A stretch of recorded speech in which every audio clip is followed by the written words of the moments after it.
Assalamu alaikum, it's Faisal from Muslim CEO, and today I want to talk a little bit about fragrance. So, fragrance is actually one of my favourite subjects, but I want to talk a little bit about when I worked for the perfume shop.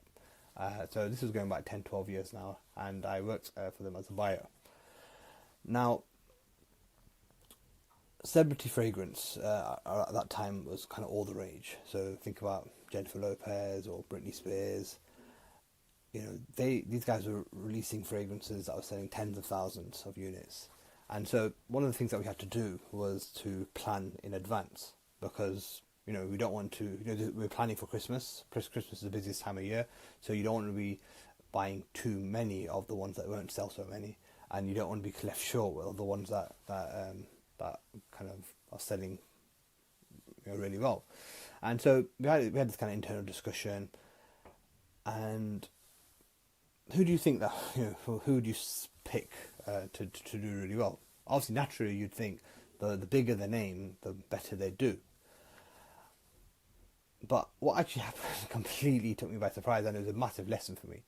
So the ones that I picked, I can't remember who I picked, but it was obviously one of the big names and stuff.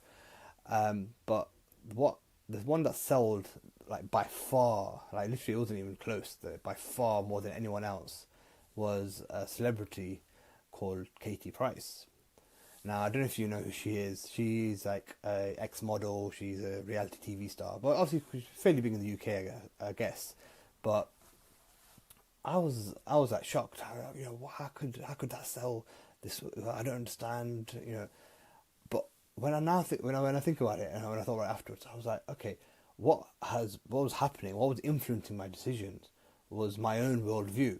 I was thinking, oh, actually, I'm not, I wouldn't buy that, or, but whereas I wasn't thinking about the customer, and obviously, which is crucial to do especially as a buyer, but it's crucial to do as a business owner anyway, because if we let our own personal beliefs and narratives kind of influence the decisions, it's not going to lead to the right results. I mean, there's another really good example of this, where a company called JC Penney, so this is a big sort of discount retailer in the US, they had a new CEO that came in, and he was like, look, I don't like the fact that we're always doing discounts, it cheapens us.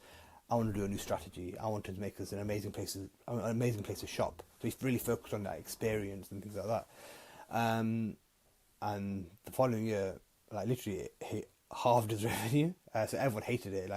Wanted all the customers kind of left in droves, and so he was really under pressure. And what he had done the same thing. His background, he was actually ex vice president at Apple or something. So he came in and with this thing in mind.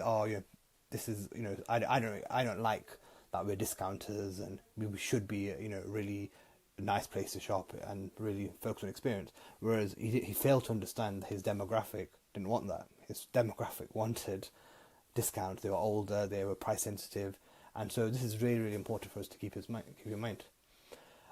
Because otherwise, if you don't serve your customers, they'll go to your competitors who will.